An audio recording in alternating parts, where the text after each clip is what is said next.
Hey everybody, welcome back to the channel. This is Ravenclaw Reads. I'm Courtney, and today I'm going to talk Kindles. I love my e-readers. If you've watched any of my previous videos about e-readers, you know that I love them, but I want to rank them today and talk about which Kindle you might want to get right now. Now, again, I'm not a tech channel, but I do like tech and I like Kindles, but there is some buzz around that Amazon's going to be coming out with new Kindles, maybe even a new iteration of the Kindle Oasis.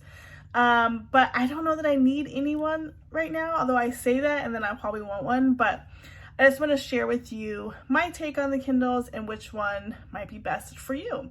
So I have lots of Kindles, but we're only going to talk about e-readers right now. So I'm going to talk about the Kindle Paperwhite, the Kindle Oasis, and the Kindle Scribe, my most recent purchase, which I love. So let's start with the Kindle Paperwhite. If you are interested in what all the capabilities are or comparing any of these devices to each other, I will link those in the cards because I've done videos about that. This is just talking about how I rank them. So at the bottom of the pack, I unfortunately would put the Kindle Oasis. Now, I do love my Oasis. There's nothing wrong with it, except there's some things wrong with it.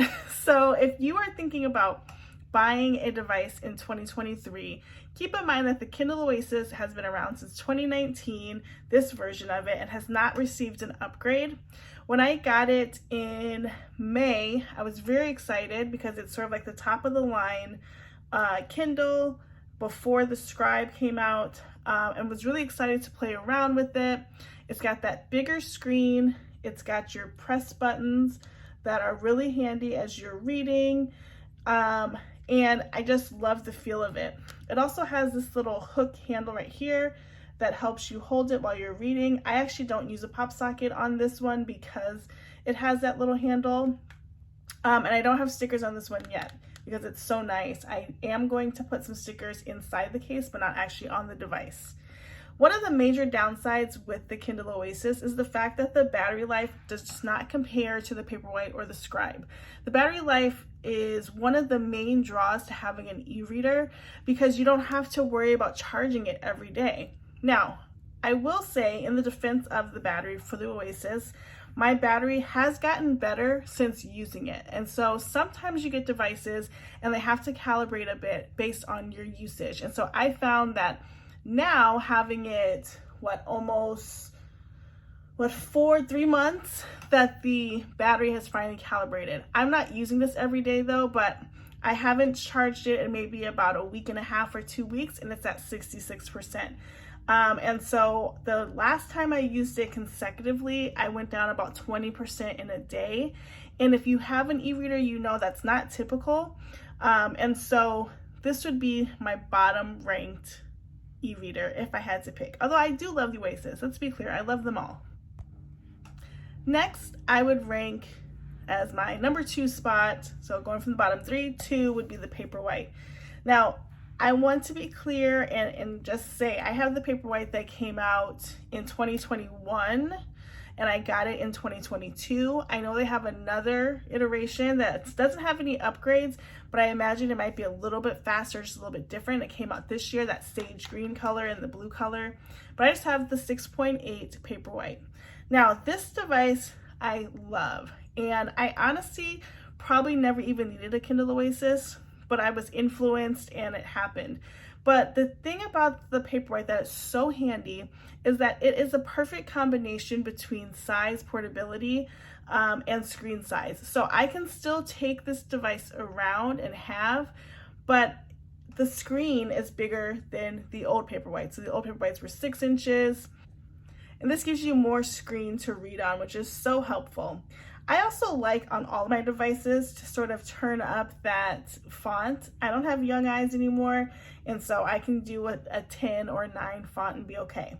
So the Paperwhite is pretty speedy, and at times it goes faster than the Oasis. However, I've noticed some lag since the new Kindle Paperwhites have come out, and so and maybe it's not lag so much as that the Kindle Scribe just moves faster.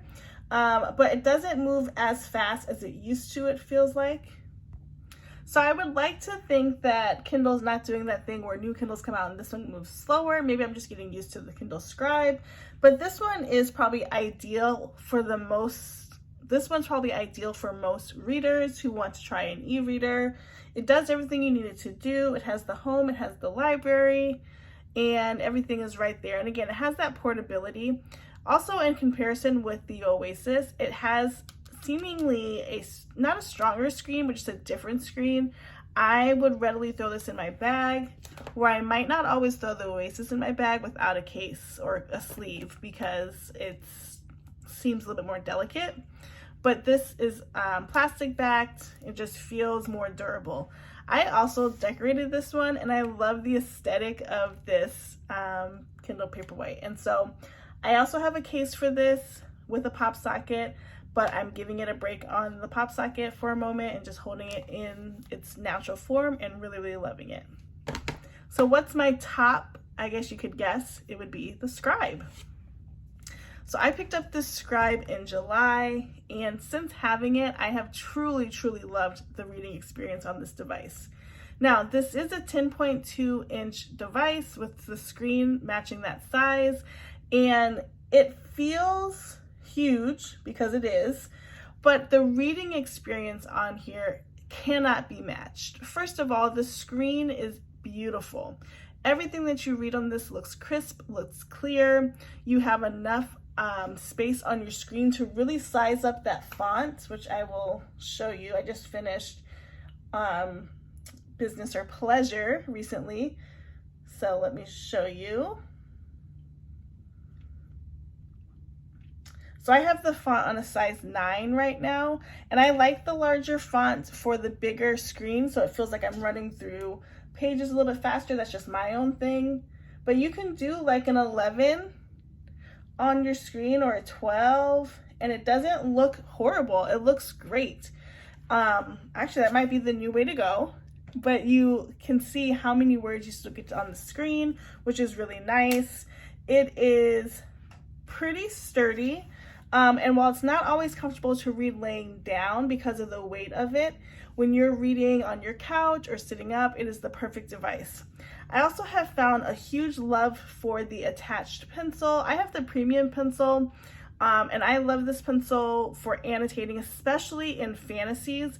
I've been underlining important information, important characters, and really digging into that X-ray tool on here that you can highlight a name of a person and it will connect you back to a quote they said or a description of that person, which has been so helpful, especially in fantasies. It has a nice backing to it. It almost feels like aluminum, but it's very sturdy. This one is not super portable though. So when I went to New York recently, I did not take this one. I took the Oasis. Because it's too big, but it's definitely like the home base one. This one also moves very quickly. So like I said, just a simple click and I'm zooming around to all parts of the books. So I just opened up a book that hadn't opened in a while and it opened right away. There's really no lag time. And I really appreciate that on this device and have gotten kind of spoiled because of it. But it's just a really solid device. Now this device also has the notebook section. You can see I haven't created any notebooks because I write on an iPad. However, the writing experience on this Kindle is unmatched. I have never felt a writing experience so smooth. And so that's why I've ranked this as my top Kindle and highly, highly recommend it. Now, the top Kindle, of course, costs top dollar. So if you do not have the money or you're not budgeting for a Scribe, you can still enjoy your reading experience with an e-reader. So which one would I suggest you get right now? If you are looking to just get a regular Kindle e-reader experience, I would 100% recommend the Paperwhite. It's really all you need. Anything else is just bells and whistles. The Oasis, not the smartest purchase of mine because if they upgrade, I just bought it, and if they get a new one, I will be irritated. So you might want to hang on to see if a new Kindle comes out. But if you just want something immediately, the Paperwhite is exactly what you need. The 6.8 inch screen is perfect for reading. It is portable. It's got that nice rubberized plastic back that allows it to feel like it's not heavy, and it would be the one that I would pick. So comment down below if you have a Kindle, an e-reader, and what you think about it. Which one would you get? What do you think about my ranking, with number 3 being the Oasis, number 2 being the Paperwhite, and my number 1 pick is the Scribe. They have some Scribe deals right now on Amazon, not to influence you. And I'm recording this on a Tuesday, so hopefully they're still happening on Thursday. But you might be able to catch it on a deal because it's that good. You really want to get that Scribe. But again, if you're not interested in that, the Paperwhite will do just fine. Skip the Oasis, you don't need it. Anyway, thanks so much for watching. Please like, comment, and subscribe. Check out my other videos that I have linked in here to see more comparisons and more tech aspects of each of the Kindles that I have. Thanks so much, and I will see you in the next one. Bye, guys.